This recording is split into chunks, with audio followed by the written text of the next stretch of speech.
Nobody expected this. Not the media, not the fans, not even some of the players. Because for the past decade, when you heard the words Chicago Bears, you thought of inconsistency, underperformance, wasted defensive talent, and a revolving door of quarterbacks and coaches. But that's no longer the story being told in the Windy City. Not after what just happened this offseason, because the Chicago Bears just pulled off a series of moves so calculated, so tactically advanced, that they didn't just build a stronger team, they may have laid the foundation for a new NFC powerhouse, starting with a blockbuster extension that flew under the radar until you looked at the numbers and realized the magnitude of the move. Joe Thuney, four-time Pro Bowler, three-time Super Bowl champion, a player who's anchored some of the most dominant offensive lines in modern football history, was just signed to a two-year, $35 million extension that not only locks him into Chicago's offensive identity, but somehow lowers his cap hit to a mere $8 million in 2025, down from $15.5 million. And if that doesn't make you do a double take, then you don't understand how rare this kind of financial engineering is in the NFL, especially when the team in question had already been spending aggressively across the board and seemed like they were out of room. But in fact, that's the genius of it.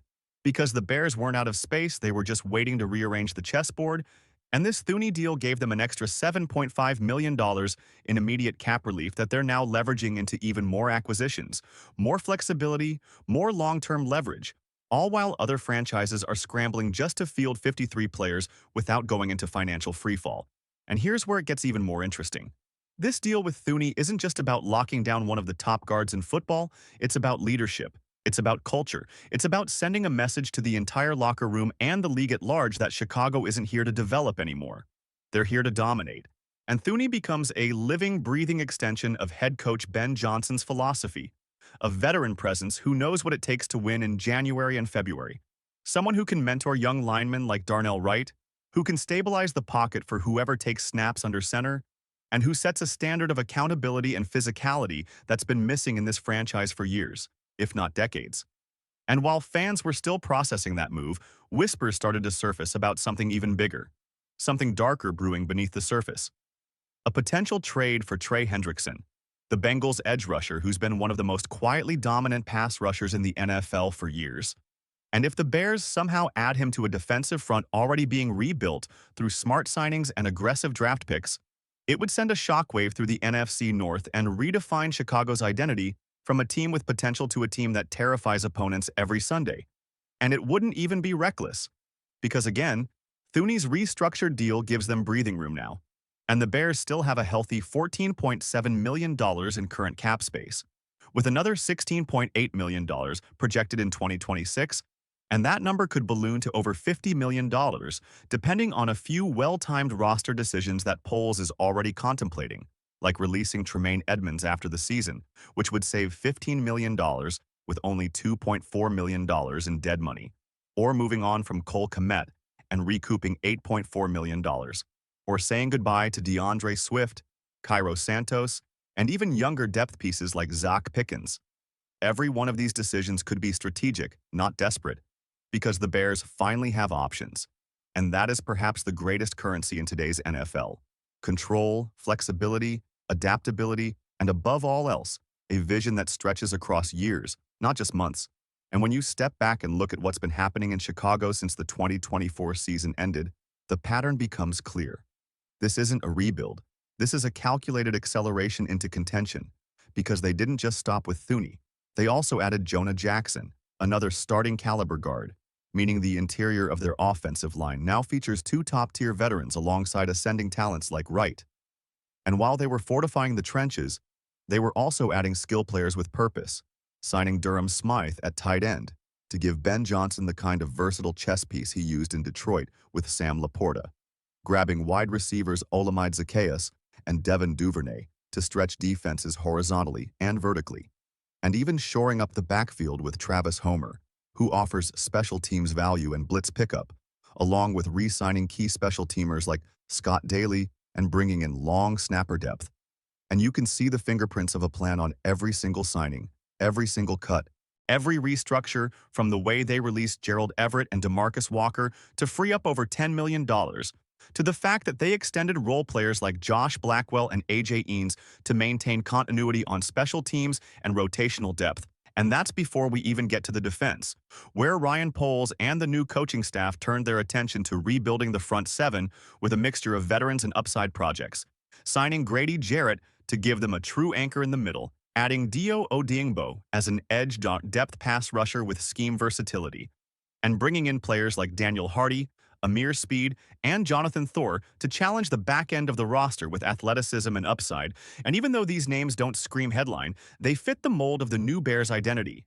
Tough, disciplined, multi-positional, high football IQ, and ready to be molded under Ben Johnson's watchful eye. And speaking of Johnson, his impact can't be overstated here, because this isn't just a new coach taking over.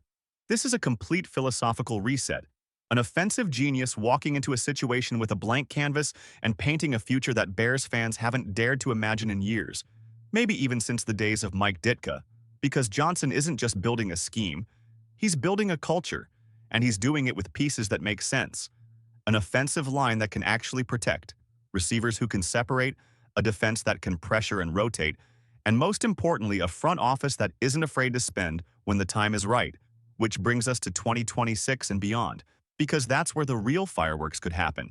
With zero dead cap currently projected and over $16 million in raw cap space already in hand.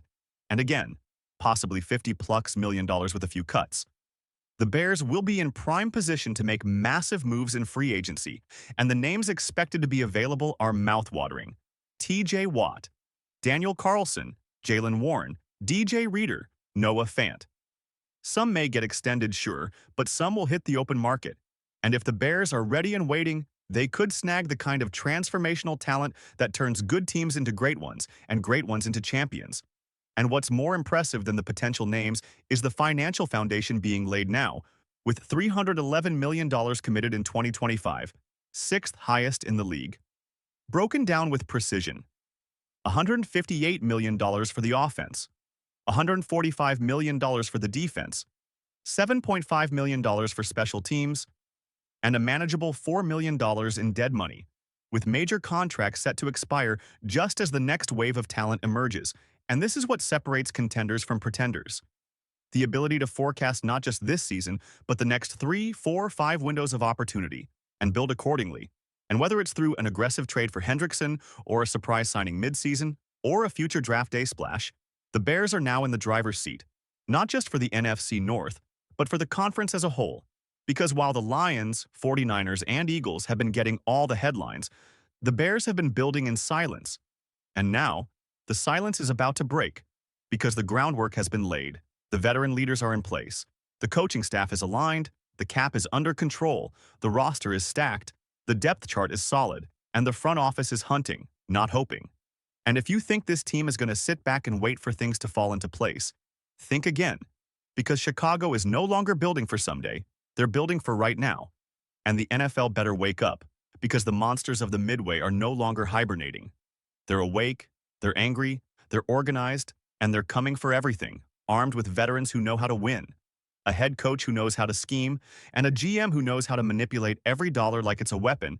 And if you're not paying attention, you're already too late, because by the time the season kicks off, this team won't just be improved, they might be unstoppable. And everyone who laughed at the Bears, who overlooked them, who labeled them a rebuilding joke, is going to be stunned when they see what's taking shape on the field. Because this is no longer a story about potential. This is a story about power. And it's unfolding right now in real time with every calculated move, every aggressive extension, every quiet roster cut, and every whisper about who might be next. So buckle up, because the Chicago Bears aren't coming. They've arrived. And the league is about to feel it every single Sunday until there's no more denying it.